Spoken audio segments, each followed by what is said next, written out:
Welcome back to another edition of the Friday Golf Podcast. I am your host, Andy Johnson.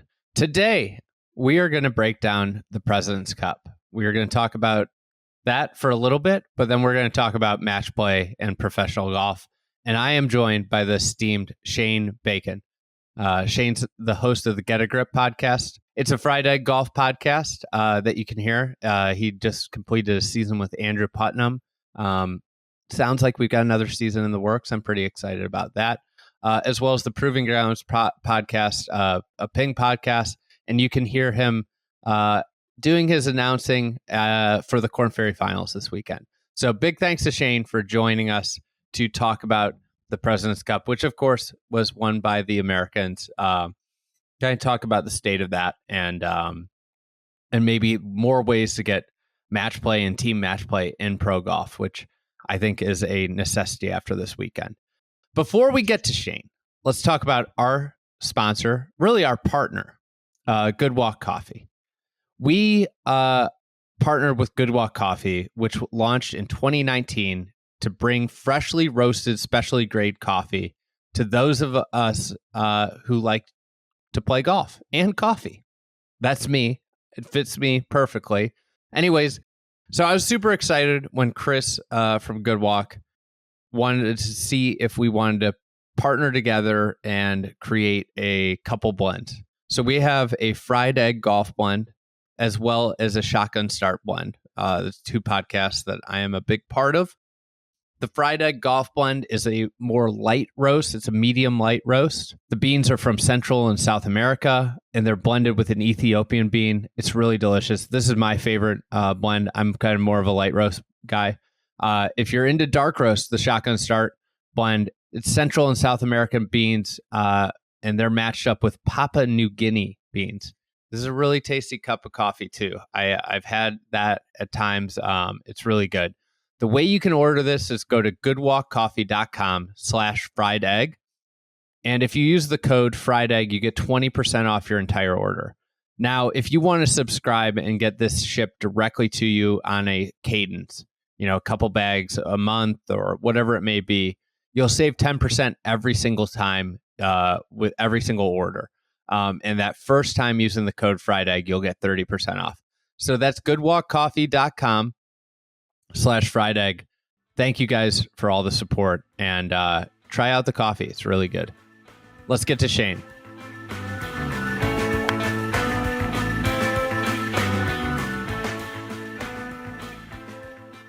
Mr. Bacon, how would you grade the President's Cup this year?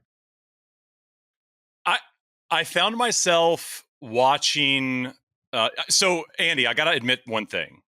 I always forget Thursday exists on the President's Cup. Like, woke up Thursday morning and you go, oh, team of golf. This is kind of exciting. So I watched a decent amount Thursday, Friday, Saturday. I watched almost none of it on Sunday because obviously I knew what was going to happen and I knew the USA was going to win. Plus football was on and it started at noon.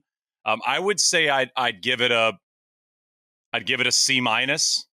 Is pretty much. I don't think there's any way I'll ever give the President's Cup higher than a C in its current iteration and current format. I mean, I think it's an event that you and I both run businesses. We've run our own business for a while. If we never adapted or changed when things called for that, we in theory would, as people that do this for a living, go out of business. And the fact that this event exists and never evolves and changes I'll say this, like, you get older and you get more frustrated by stuff. PJ doesn't understand this, but as you age, the stuff that annoys you turns to anger. And by Saturday afternoon and you see the matches flip and inevitability happens because the Americans are better, I just find myself getting frustrated by this event because I do think this event could be awesome. And so for me, it's low C's, no matter how exciting the moments were in the middle of the matches. I think I give it like a B minus. And I say that because in terms of PGA Tour owned and run golf tournaments, I think it's about as compelling as they have. Like, I reserve the A's for the majors for the most part. And then some other events like Ryder Cup, Solheim Cup, the women's majors are to me more compelling. But in terms of run of the mill PGA Tour event or President's Cup, I do think it's like way better. I have to say, I don't think I like ever loved the format, but I do like the format more and more every time we have President's Cup. I love the one session Thursday and Friday.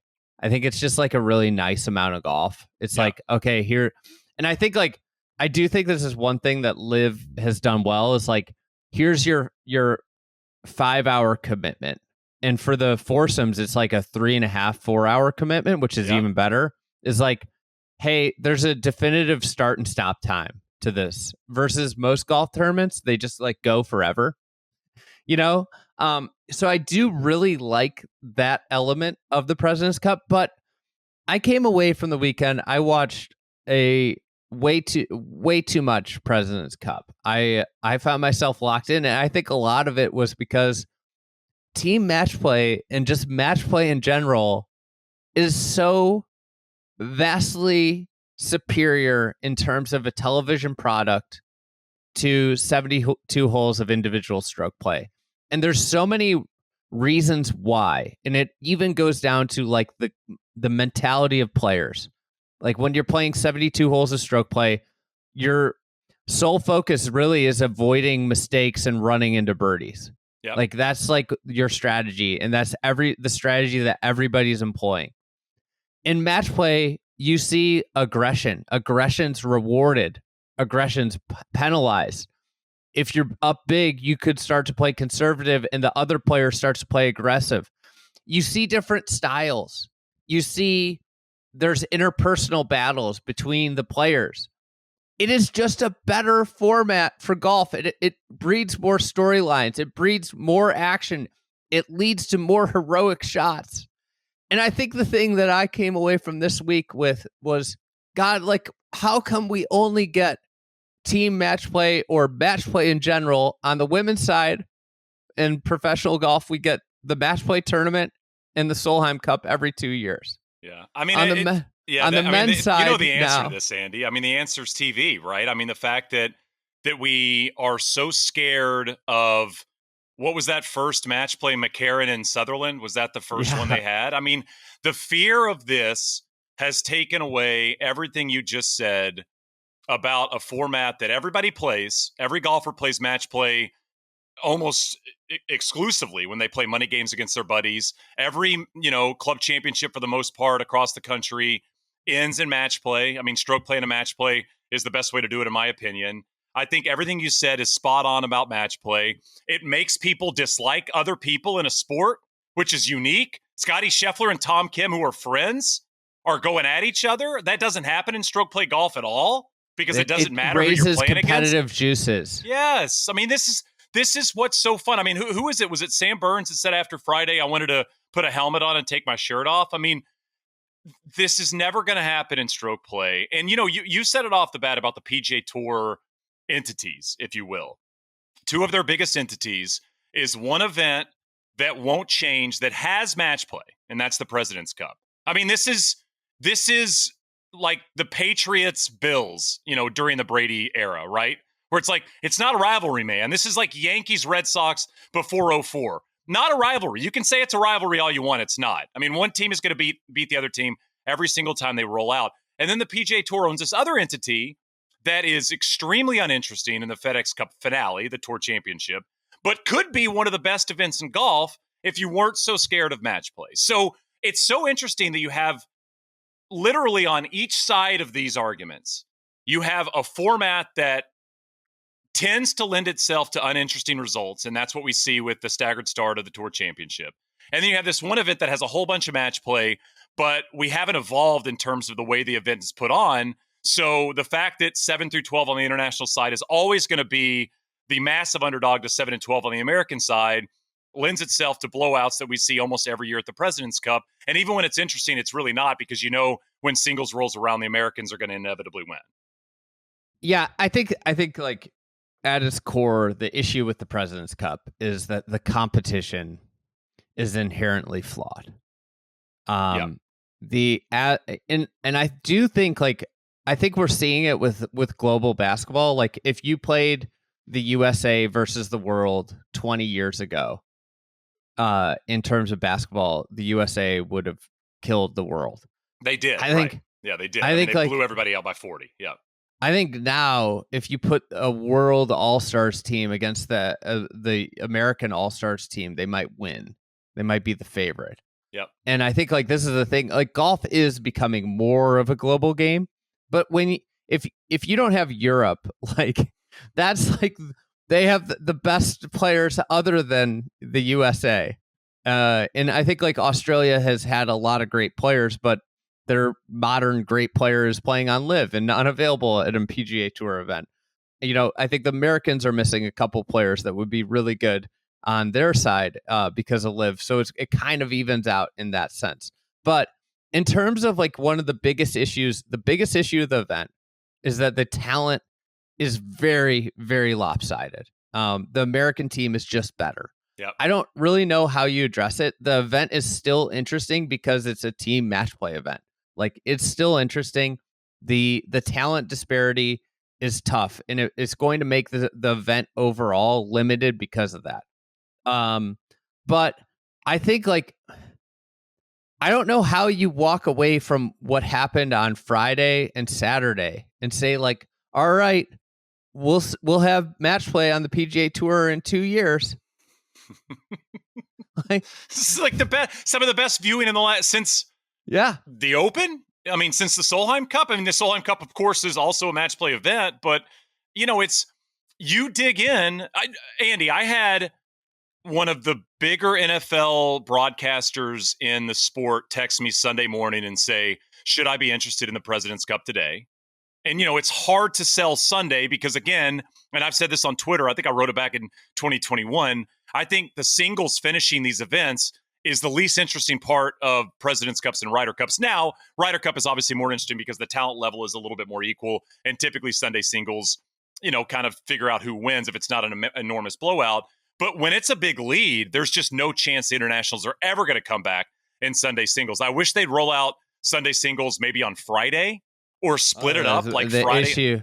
The issue then is like, what if they're down 8 points going into? But could you make Sunday Saturday, Andy? Could you go 5-5 on Sunday? So you do, or even 4-4. You do. 4. I mean, I really dislike 4-ball in this format. I just don't think best ball is that interesting. But I think ending an alt shot would be extremely interesting. So maybe, but you basically So what if you just got rid of singles?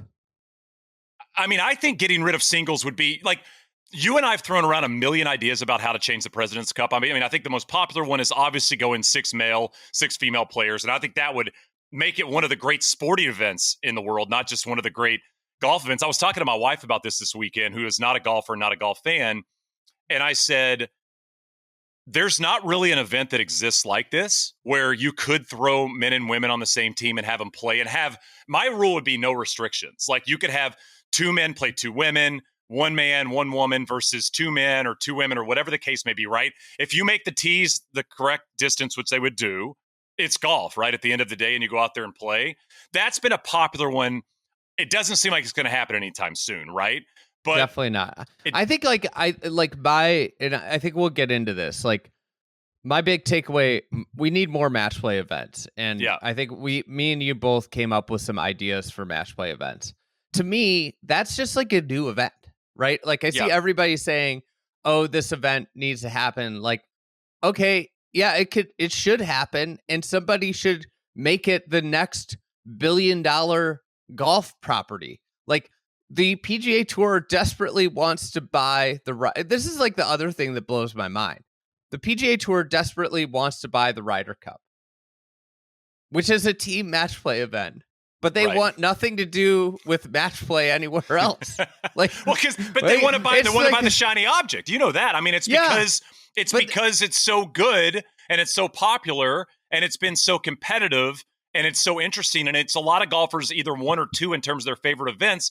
I don't think they care about the format because of its popularity. Yeah, but this is what they're missing. Like, let's look at why it's so popular, and how can we, like, we're the PGA Tour, how can we make more of those? Like, that's what boggles my mind. It's like, like this is it's just so evidently clear what fans want.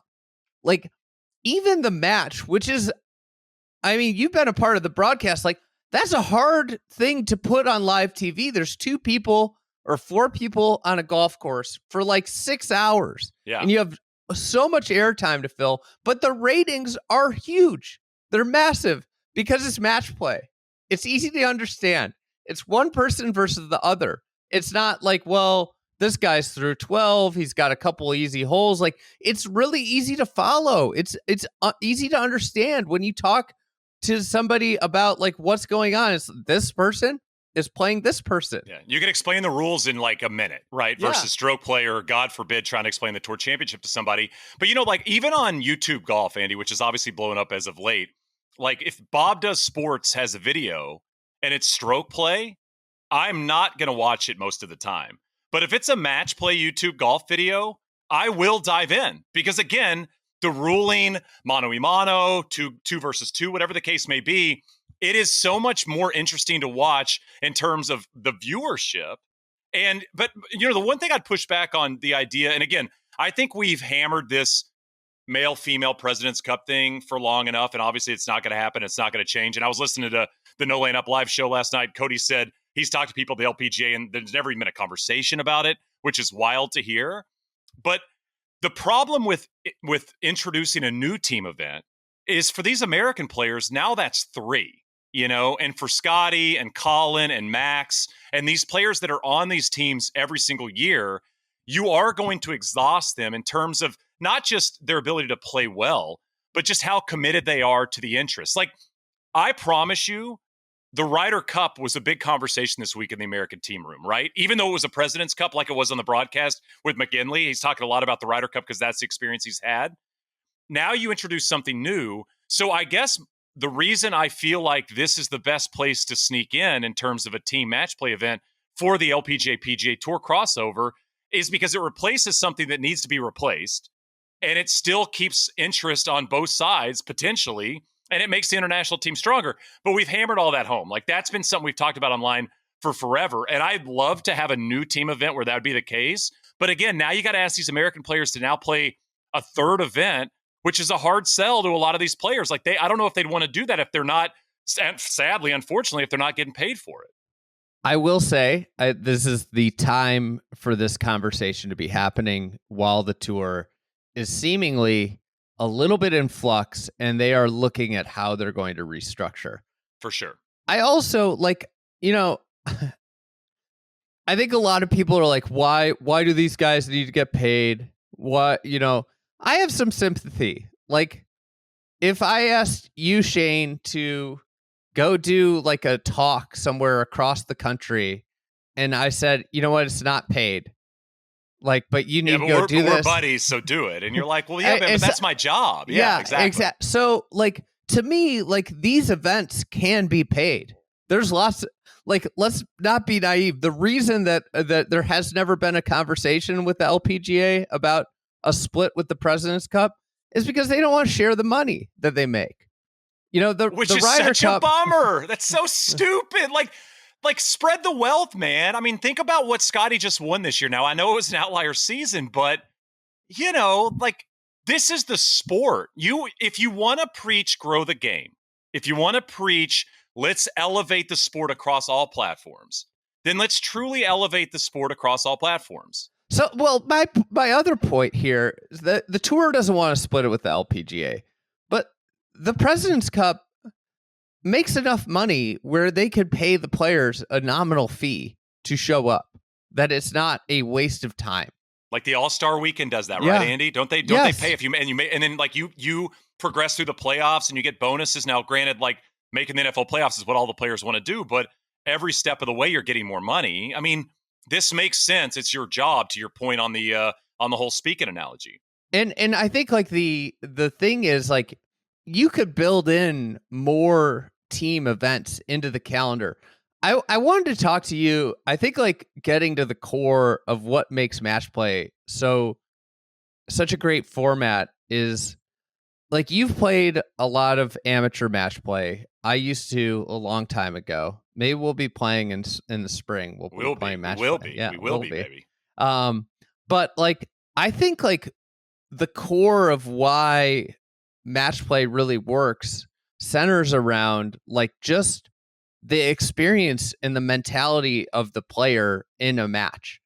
Like winning a hole in a match is a consequential, like it's a consequential feat. Like you have to work hard. And I mean, like, I don't know about you, but like there are times that you're playing mano a mano match play, a high level match. I'm on a green. I'm 25 feet away. The player I'm playing is definitely going to make a bogey.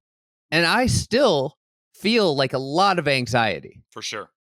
For sure. Like you need to like it's hard to win holes. It is like a grind to win holes. They all feel like these small victories, way more so than just like making a routine par in stroke play. Where like stroke play, you're just kind of like you've got like I feel like the way stroke play works a little bit is you have this anxiety early, you get into a rhythm, and you have a couple moments of bother. But for the most part, you kind of just cruise along, and then you finish your round, and you might have a little bit of anxiety at the end of the round, trying to just get a good round done, finish a good round, or salvage something that's a little off. Meanwhile, when you're playing a match, it's just mentally exhausting. Like you just feel this anxiety you usually reserve for like the start of the round. For me personally, you feel that like throughout the round. And I would say this too. I think something that I find so cool about match play versus stroke play is in match play, your opponent forces you to make decisions versus you making the decision yourself. You know, somebody stuffs one like yesterday. What was it? Was it Sam Burns and Tom Kim on 17? Mm-hmm. It's like, hey, it's a tuck flag. You're playing stroke play. And especially these professional golfers that are so good at hitting their marks. It's like 12 feet left. I'm not going to take this flag on. I can make a 12-foot or whatever, right? Your opponent hits it 3 feet. Everything changes. Everything you're doing changes. If you're on a short par 4 that you can drive and your opponent goes first and hits it on the green, there's no laying up in what you're going to do. You've got to now take that green on, even if you don't love the golf shot. That is not the case, obviously, in stroke play. I mean, you go back to the Zach Johnson Masters win, right? Zach Johnson sticking to a game plan of never taking on those par 5s. And 2, if it was a match play situation there and you're playing Bubba Watson and you're Zach Johnson, you're inevitably going to have to take on 13 and 15 with a wood or a long iron because he's going to be up there close and being able to go for the green. And 2, it's just, to your point about every hole mattering, every hole forces a decision either for you to play smart. Oh man, this guy hit it in the water. All right, now I'm going to, now I can play this thing easy, or this guy just stuffed it to 5 feet.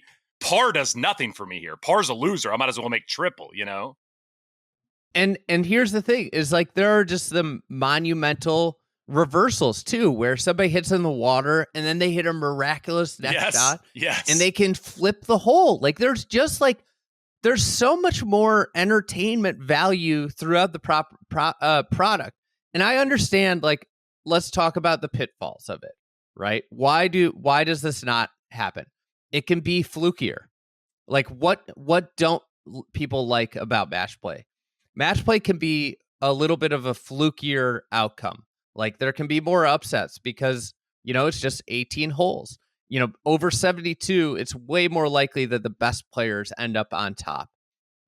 Over an 18-hole match where high scores aren't really penalized, where they're kind of thrown out, you just lose one hole, you can have a little bit flukier results. Yep. The other big issue is always going to center around that final day telecast where you have just a 18-hole final or 36-hole final with potentially 2 players. You see it in the USAM.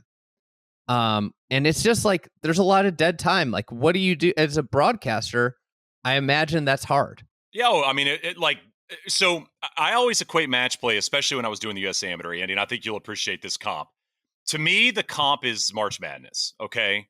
Because if you're a March Madness fan, which I'm assuming most sports fans are, right? I mean, a lot of people would probably rank that first weekend as one of their top 3 favorite weekends in all of sports.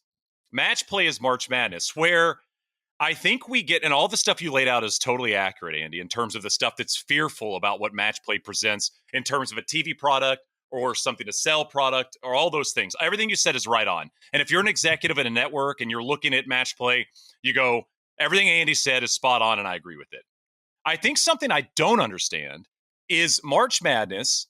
I guarantee you ratings numbers, whatever the case may be, are much higher collectively on Thursday, Friday, Saturday, Sunday of that first weekend than they are when you get to the championship game. Because a lot of fans, brackets busted. They don't care who the teams are in the final matchup. They have got burned out by watching a ton of basketball over 2 weeks. That's that. It's on Monday night, Masters week, all those things, right? I don't get why golf doesn't look at match play the way a CBS and TNT or the NCAA looks at March Madness and says, while the final match can be a bit of a bummer at times, it might be great. You might every now and again get John Rahm versus Rory or John Rahm versus Scottie Scheffler. Epic duel, right? Awesome, right? Like that's the dream situation. But a lot of the time you're not going to get that, especially in golf. But I don't understand why we don't look at a Wednesday, Thursday, Friday of the Dell match play from back in the day and say, maybe Sunday's not going to be as interesting, but these first 3 days are going to be way better golf, way more interesting, way easier to sell than a Thursday, Friday of a stroke play golf tournament. I think if we flip the mentality of the way we look at match play and say the money we make is on the front end, not the back end, I think then people might open their eyes to the success of this. To your point on doing the U.S. Amateur back in the day, those first 2 or 3 days, most fun golf broadcast into the year. Now you kind of inch closer to the last 4 matches and then the final 2 and the championship match.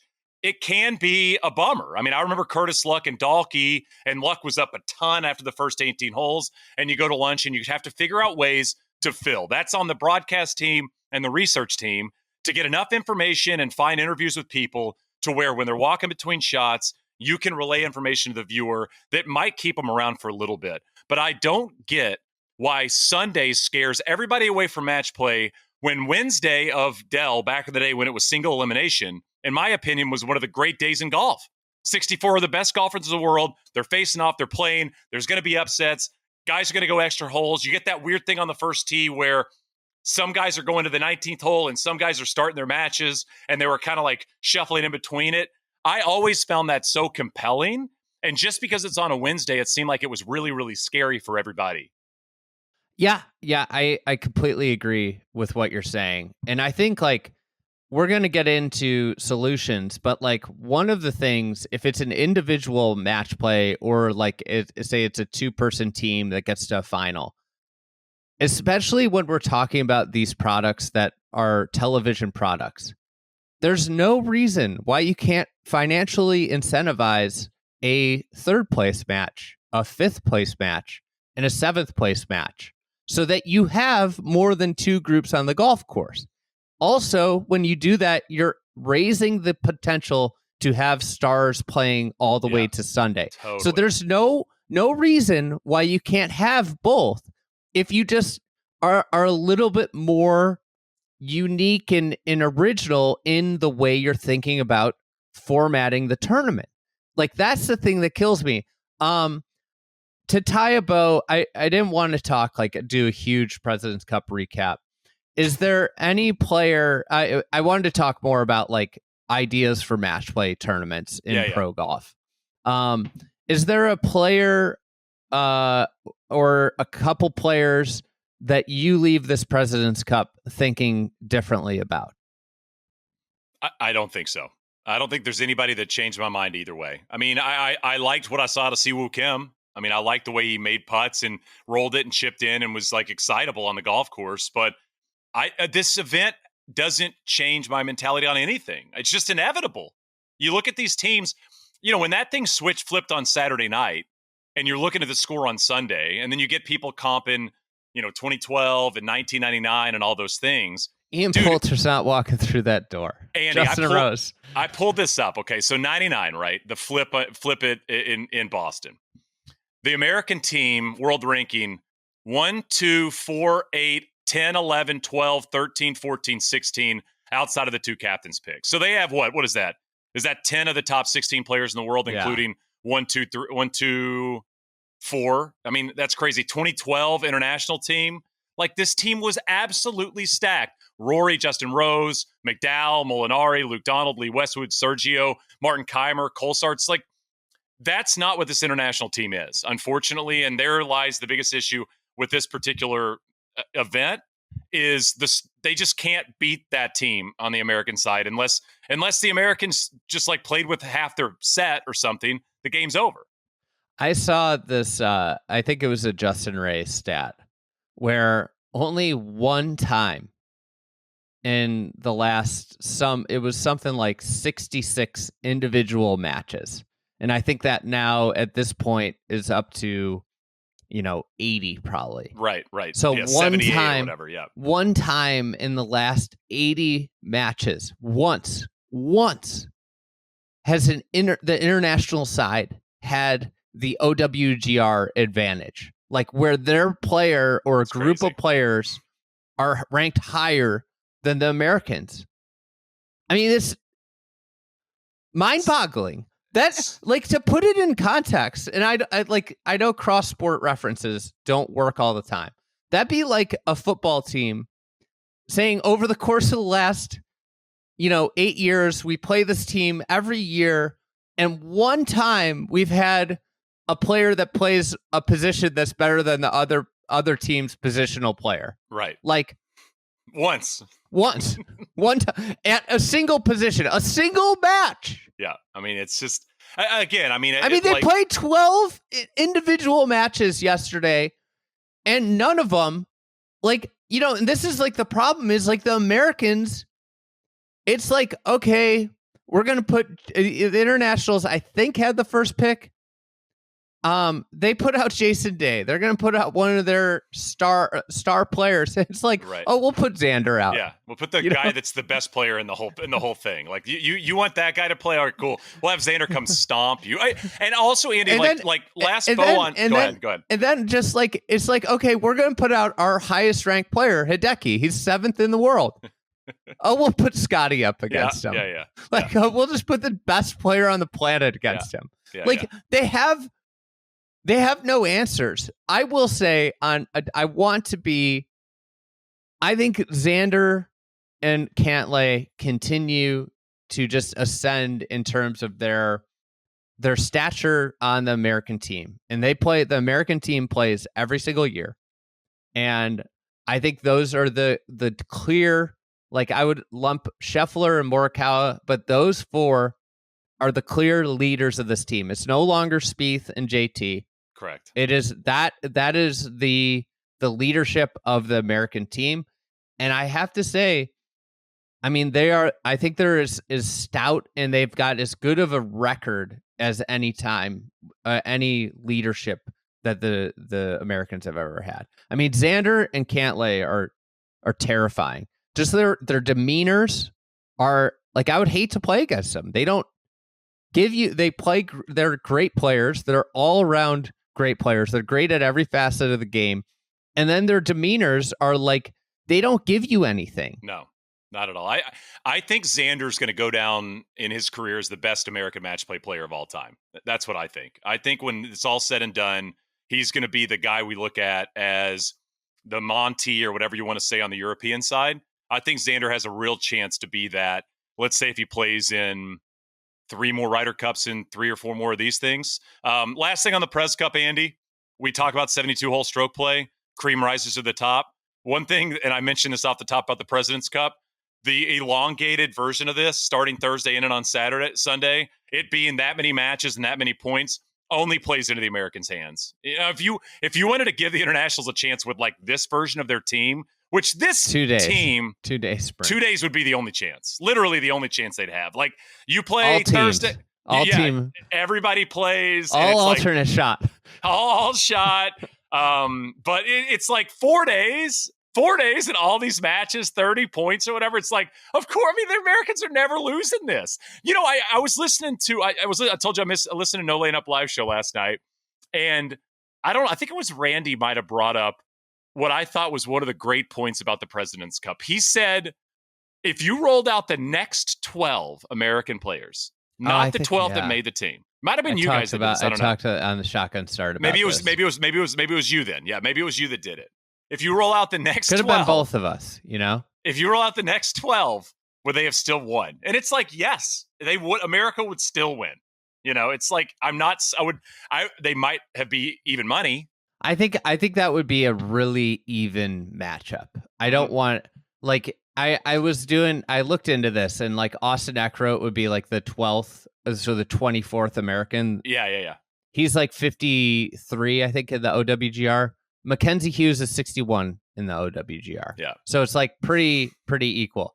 I think that Andy, you said the thing about Hideki. Like, here's Hideki.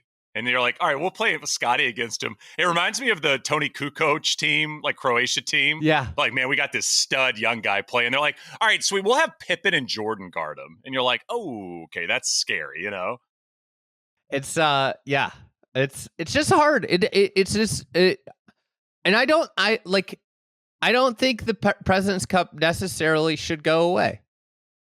It could be a lot.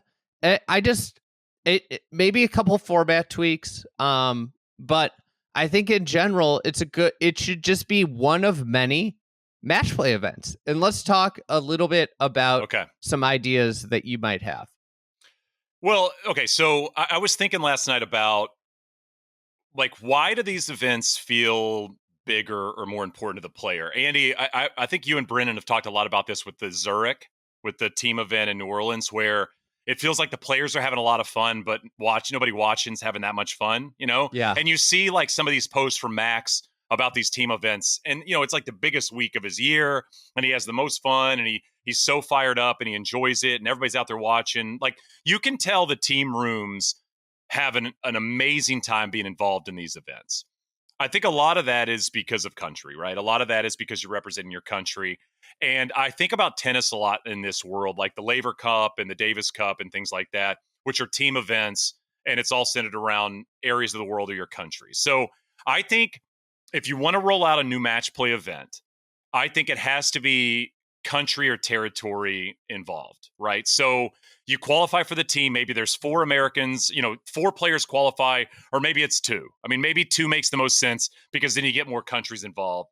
But you qualify for maybe a 2-year run, and you have 2 or 3 of these like events where you play, kind of like what we're seeing with some of these made for TV events. It's like you play on the back end of some of these tournaments on the PGA Tour, like a Tuesday in LA, you play LACC or something.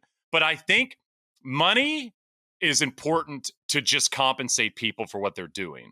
But if you want to get the players really invested and involved, I think the way you've got to start is a concept that centers around representing your country. And I think that's something Liv's tried to do with their teams. They've tried to make them a little bit of territorial with like who's playing on what crew. I think that's big for team chemistry and camaraderie and all those things. But I'd say if I was going to start with a professional match play event, I think the way to do it is, you got to make it teams. Match play individually, I wish there was more events that existed, but I get why they don't. It's kind of the things we've laid out already. I think you've got to start with these team events are going to have countries play against countries. I think that's a good idea. I like the slow burn of it, like over the course of a season. I think that's kind of like a cool, unique event. And you're only asking for like a day at a time of these players. And especially with the way the world of golf is going, it's becoming like all the best players play on the same tour for the most part, outside of like live players. I'm not, but like they're all in they all play the same tour, and it's becoming more and more they all play the same events. So it becomes logistically easier to pull off.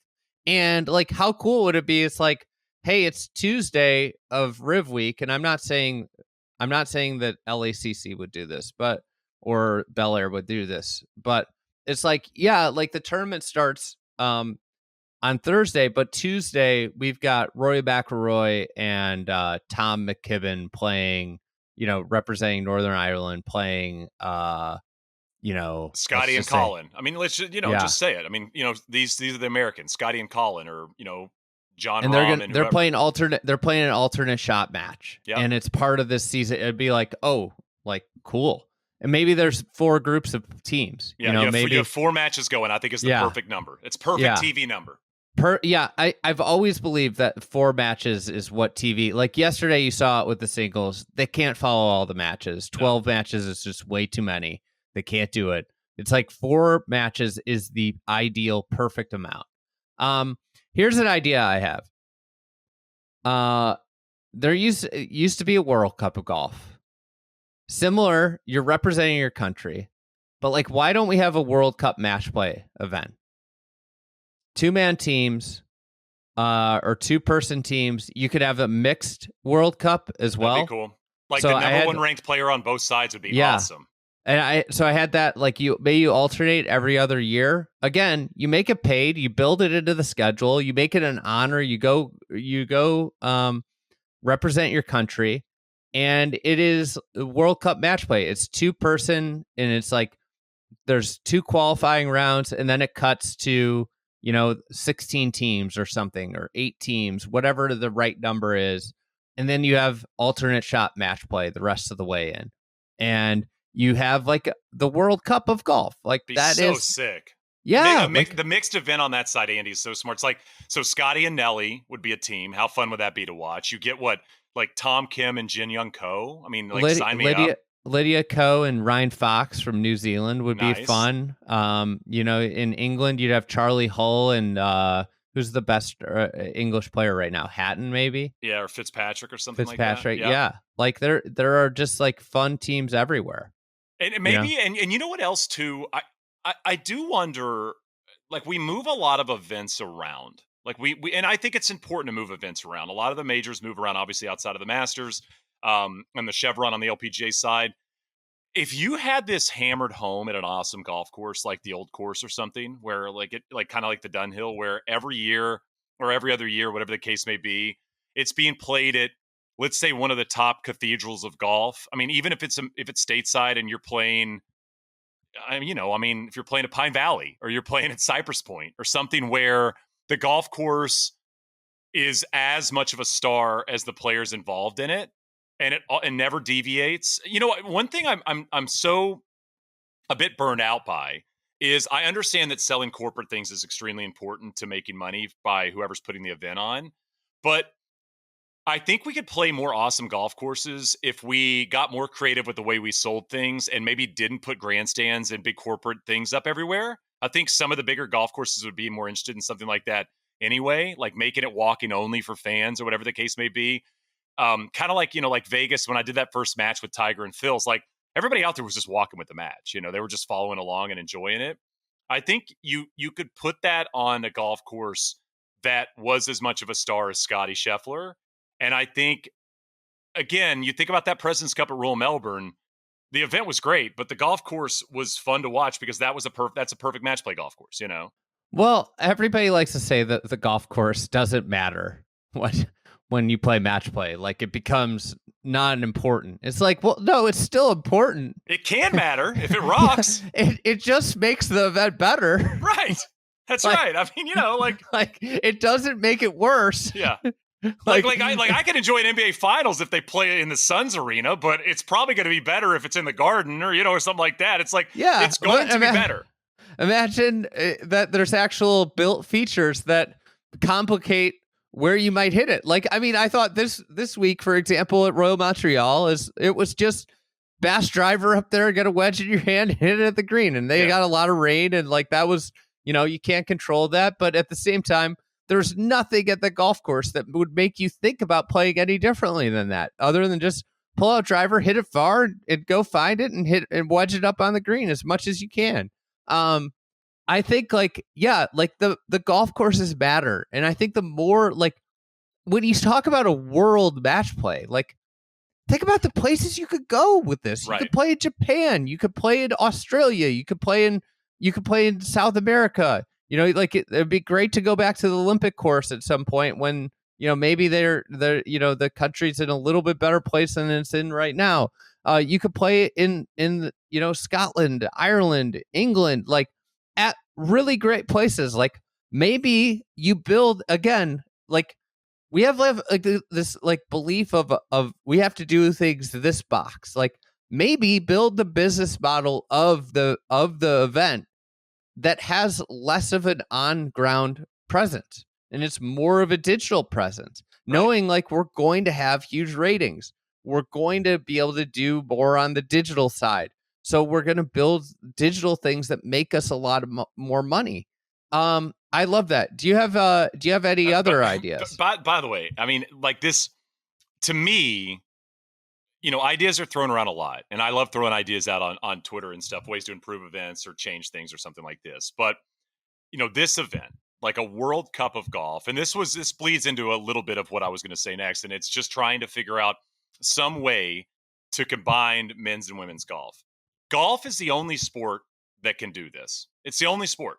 It's the only sport that can be cross-gender and be interesting, right? It's the only sport that can involve men and women and still be as competitive as it was if you didn't do that. It can be as interesting as it was if you didn't do that. Only sport out there, and we don't utilize it. That's crazy. That's absolutely insane, is the fact that we don't lean into something that would make golf unique, that would make golf stand out to anybody out there that doesn't care about golf. If you want to bring eyeballs in, I mean, we both have daughters. Let's say when they're 6, 7, 8 years old and they're golf fans, or maybe they're just interested in Nelly Korda, and you say, Nelly and Scotty Scheffler are playing as a team against these other two players that you like. You like Charlie Hull, or you like Jin Young Ko, or you like NASA, like whoever you like on that end is now going to be in this environment that shows how good she is versus the best male player in the world. Like, that is so unique and exclusive to our sport. And the fact that we only see it, Andy, like a couple of days at the Shark Shootout is absolutely bananas, that we don't lean into this more. Like, these entities, the PGA Tour and the LPGA Tour, should be in meetings weekly about how can we make our sport, how can we make these two things that float alone and don't really coexist, how can we make these things coexist not once a year, but multiple times a year? Because to me, that's the inlet into a lot of places that golf can't get into right now. Well, it also goes to the scheduling.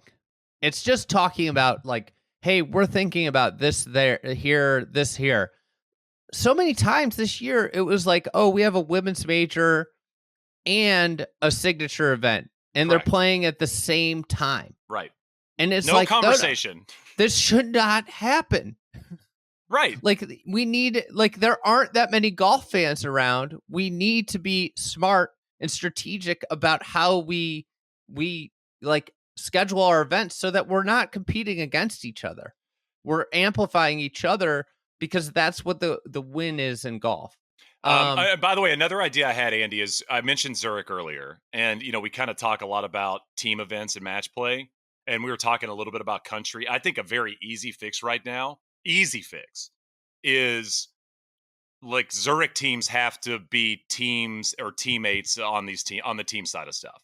Like, you have to play with somebody that would be on your President's Cup team, or be on your Ryder Cup team, or be on your American side of that. Like, that's got to be mandatory.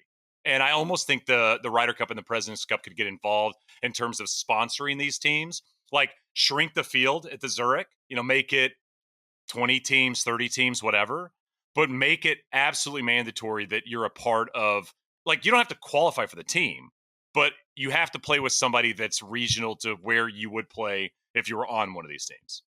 Yeah. I like that. I think the World Cup idea I put out there earlier, I do think the other thing you could do is you could make it a 4-person team.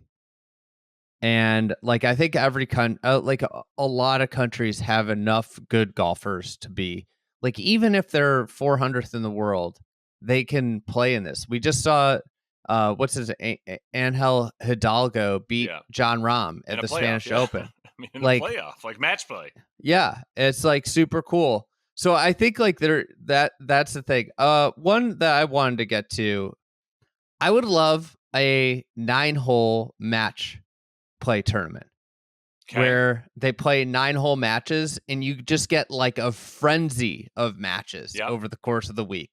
And the beauty of a 9-hole match is it's so short that every shot is so consequential. I mean, it just ratchets up the pace and the frequency of important shots. Like, you saw with the President's Cup this week, like the front 9, it's like whatever, like they're going along. When you got to the back 9, that's when you really get on the edge of your seat, and you get like the front super 9 can excited. be sleepy for sure in the 18-hole match play golf. I agree with you.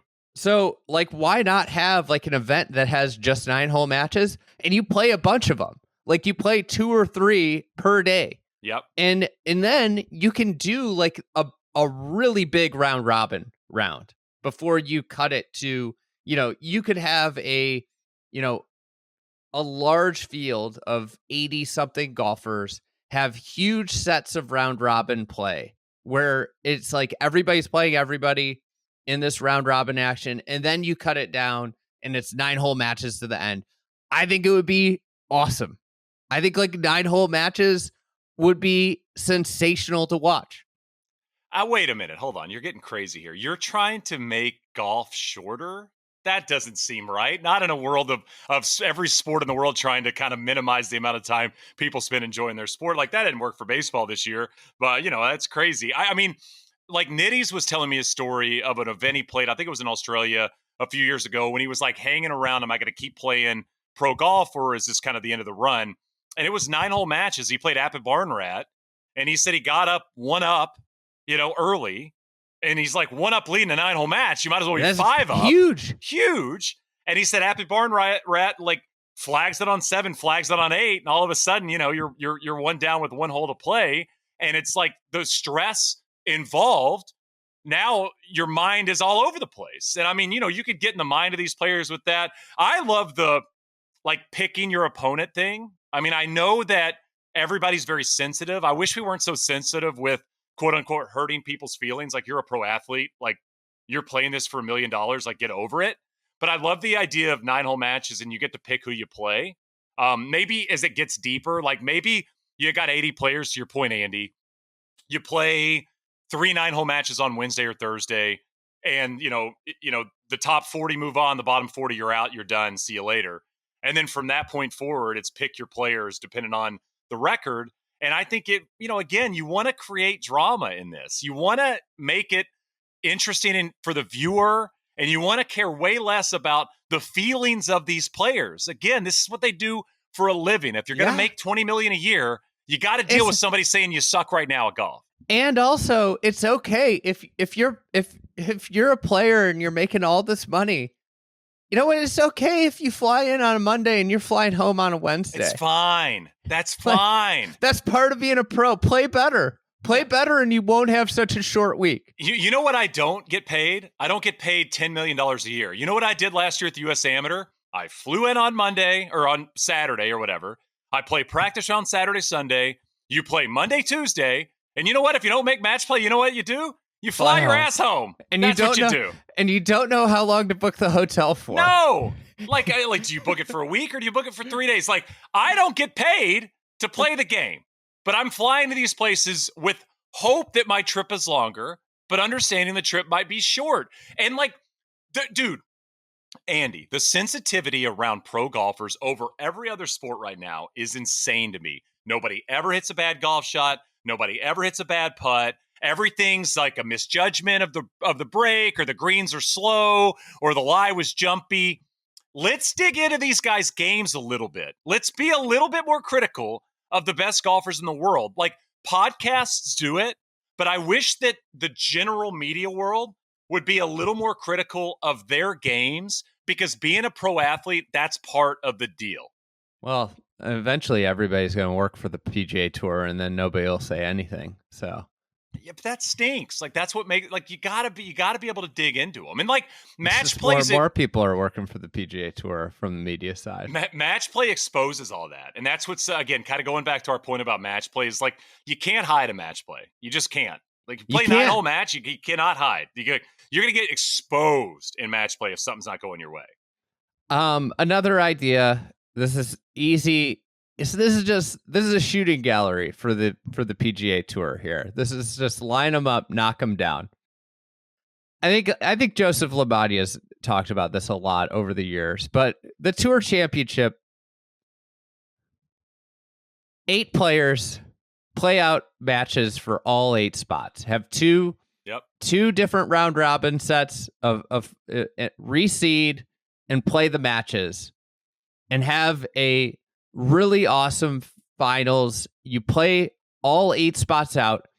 One of the issues with the FedEx Cup and why you have the staggered start is they do not want number 29 on the FedEx Cup, whoever that might have been this year. Christian, we'll just use Bezaden now. I'm actually shocked you don't know this. I figured you'd know 1 through 30, like on the back. You might have it written down on your hand. So let's just say Christian Bezaden out, who made it to Eastlake, great year. They do not want him winning the FedEx, the final. So they've created a format that like pretty much makes it impossible for Christian Bezaden out to win. So that identifies something. If you don't want that person to win, you don't think they're a rightful winner of the FedEx. Don't have them there. Yes. And it solves your competition issue. So, like, to me, the number is 8, probably 8. If you looked at any of the players that were in the top 8 in the FedEx Cup, people would be like, you know what? I'm okay with them winning the Tour Championship. I'm okay with that person. If 7 and 8 or whatever it'd be.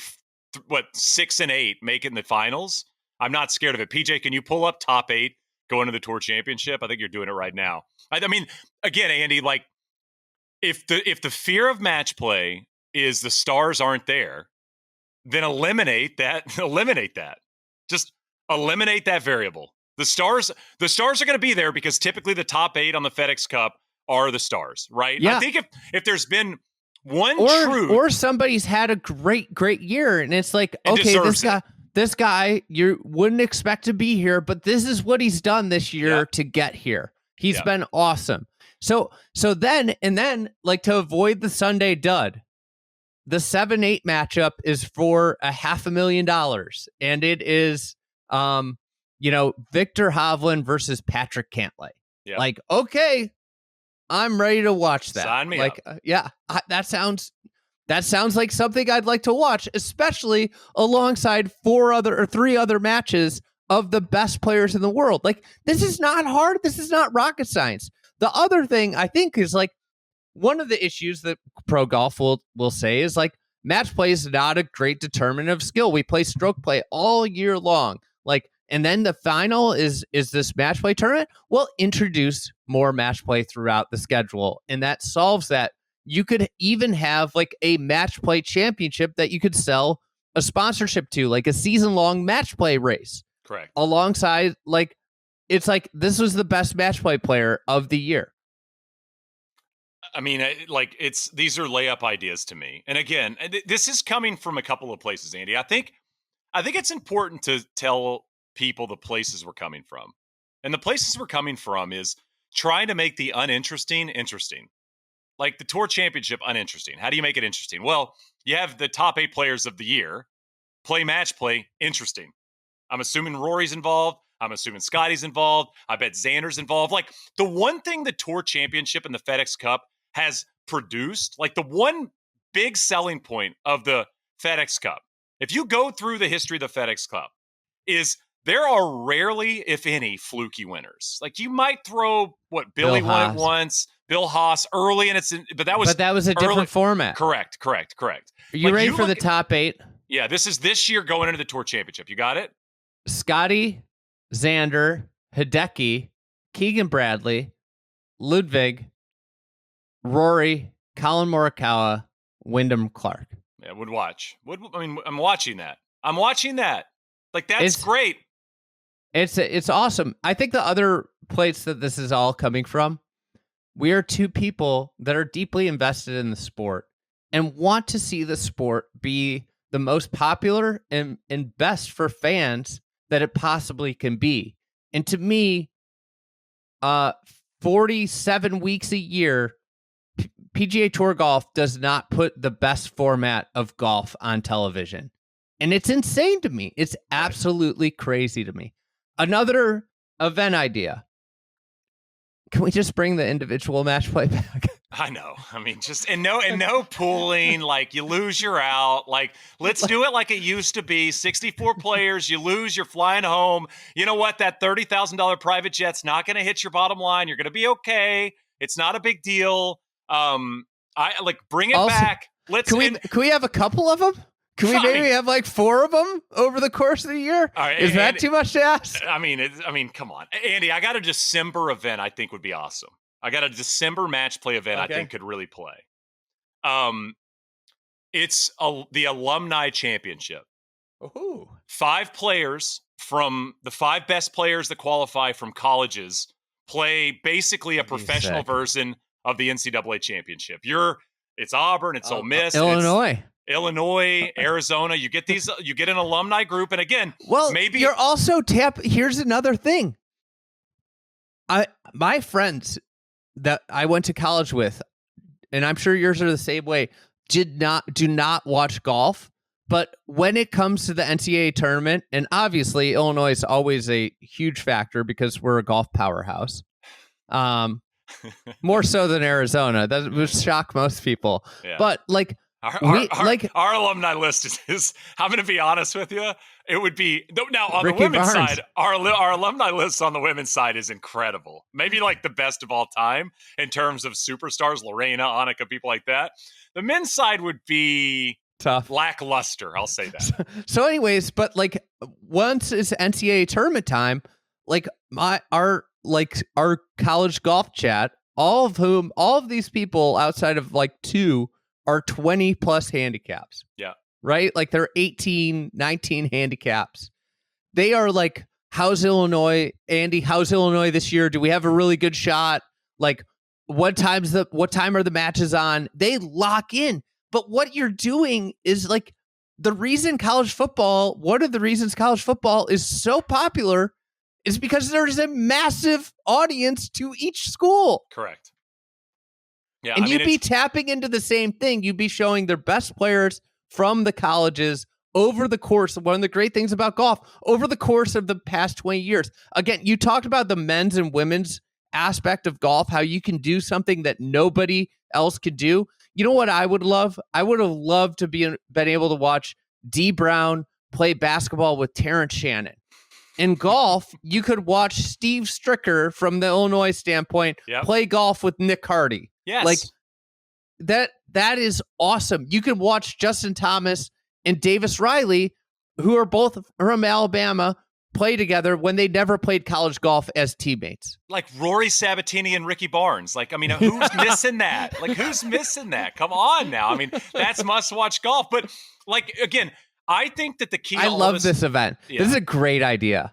This is, and again, you talk about how do you get the players interested? And I think that's something when we throw all these ideas out, a lot of the time we always forget about the players, which frankly is probably the last we should be thinking about. This gets the players fired up. You know, I mean, you're going to be wearing your gear, your colors. You get the old team bags out, like the carry bags or whatever the case may be. Maybe the college coach comes out and that's the coach of these teams in December when there's not a lot of college golf going on. But, you know, like you get Max and Colin playing for Cal, like they're going to be into it. Stanford would be Stanford would be tough. You know who'd be the best? Who? Oklahoma State? Texas. What does Texas got? Who does Texas have besides Scotty? They got Scotty. They got Cooties. Jordan.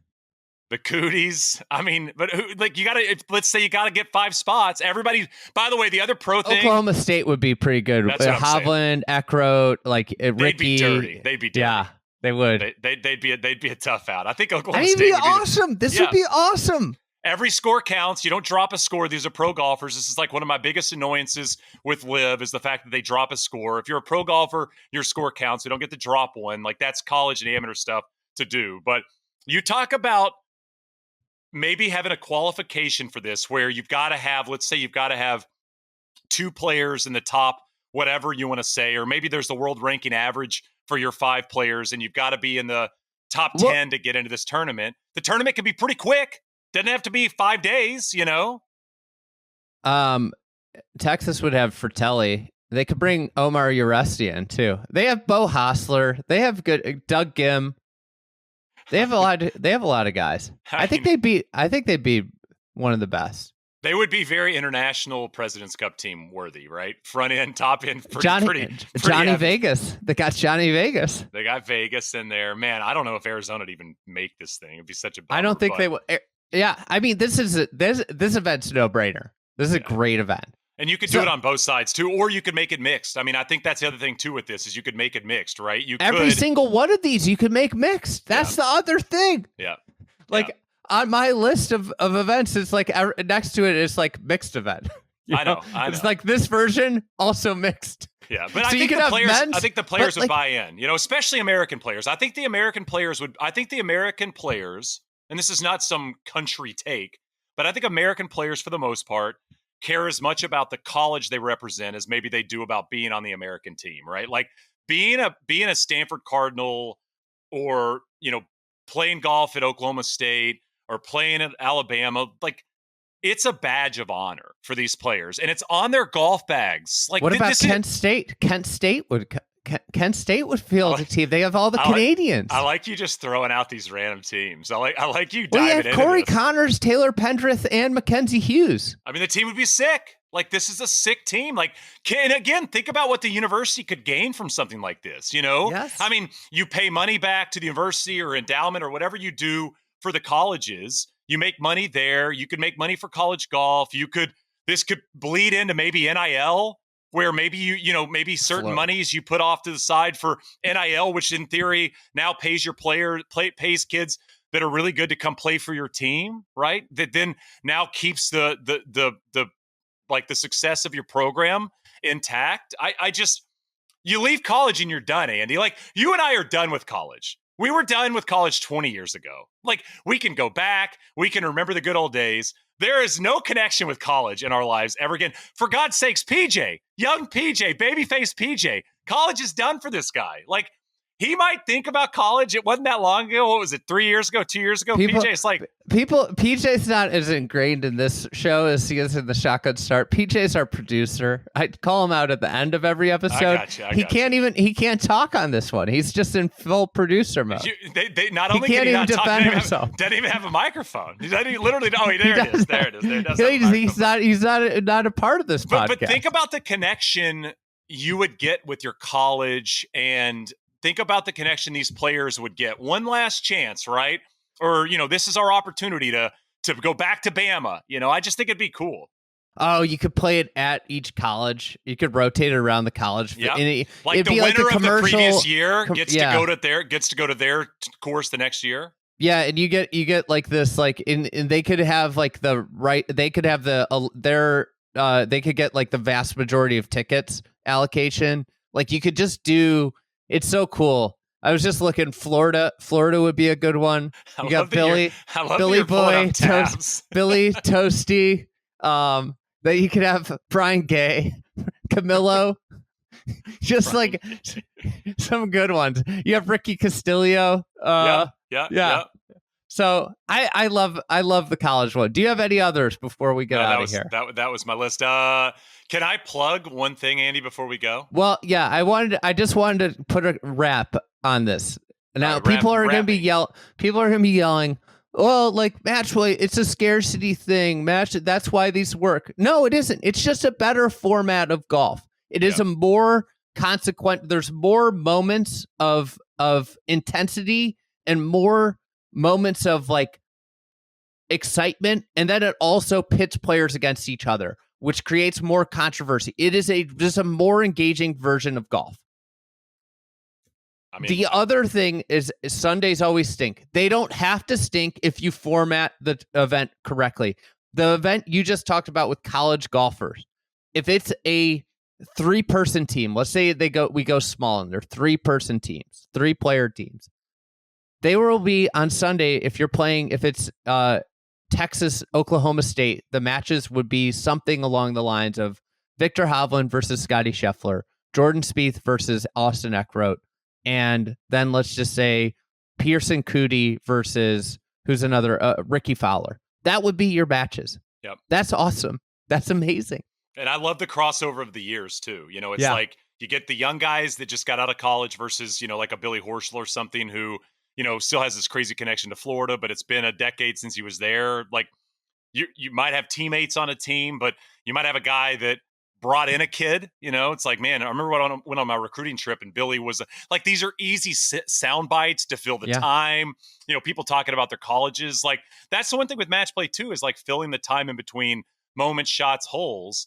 Is like, this is the easiest sell ever. Highlights of old matches from when these guys were in college. You get the Spieth shot at Riv, and him and JT and that story. John Fields tells that story. Like, these things are such easy, like, color around the actual golf to sell to fill the time and make it interesting. Yeah. So, all right, you're doing Corn Ferry stuff. Yeah, that's what I was going to plug. There you go, Andy. This is the most consequential time of the year. Last event. Yeah, last event of the year. What are you most excited to watch this week's Corn Ferry? I will say this. I'm excited to see this golf course. I'm going there tomorrow. It's in French Lick, and I've heard it's really hard. So I'm excited. It's the die course, right? Yeah, I heard it's tough. I've heard it's nasty. It looks cool. Well, are you going to play the Ross course? Yeah, I hear the Ross course is like amazing. We're going to play a couple days. It's kind of weird times, but we're going to play like weird times for us to play golf because we got a lot of TV coverage. But I'm going to play. I think there's 2 other courses, one shorter one and then one full golf course. We'll play those. Never been to French Lick, by the way. Shocking to Larry Bird. There's apparently called a Larry Bird bar that I think is like the only place to go. Are you going to go? Yeah. I think it's right down the street from the hotel. But yeah, I mean, like I think we've punched 13 cards at this point. So obviously a lot of cards left to grab. Top 30 get their PGA Tour card.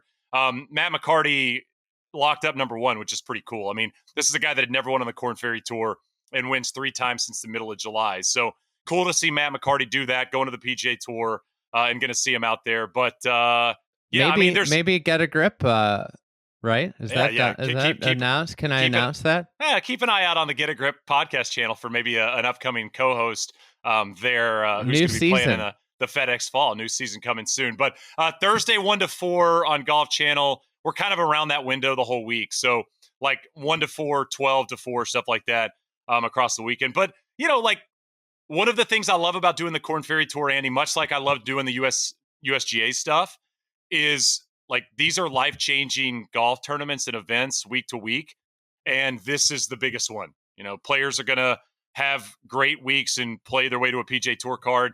And guys that are inside the top 30 are going to have stinky weeks and lose their PGA Tour card. And, it's like, I mean, there was a dude a couple weeks ago, he made a putt to make the cut on Friday, and he's walking off the green saying, not going to retire yet. Like these are life decisions for these players, depending on how they play for 72 holes. So I love this event, and it's one of my favorites. So top 75 players in the field and 30 cards. So we'll see what happens. Awesome. Well, enjoy French Lick. Let me know how the golf is. And do you think there's we'll a basket? Do you think there's a basketball goal or court at the Larry Bird bar? God, I hope there is. There's got to be. You feel like you got to have something there, right? It's got to be like a gravel. I just envision it being like a old school hoop, maybe a metal net, and and like a gravel, a well padded, packed down gravel court. Yeah, no, I hope so. It's like every time I think about always Larry, love metal nets. Well, I mean, you're the only one, I think. I mean, does anybody love metal nets? I just love the novelty as a kid of it when you played on nylon, like the sound was different. Very different.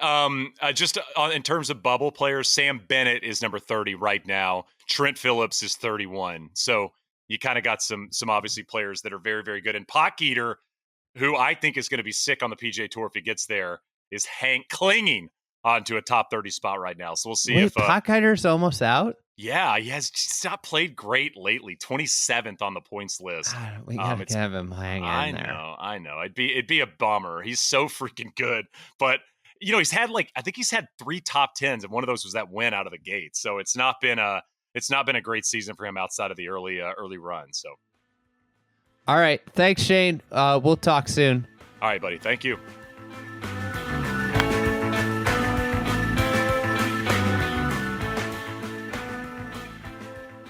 Thank you for listening to another edition of the Friday Golf Podcast, and big thanks to PJ Clark for editing and producing this podcast. We will be back later this week with another episode, and look forward to chatting soon. So big thanks, and check out the pod later this week.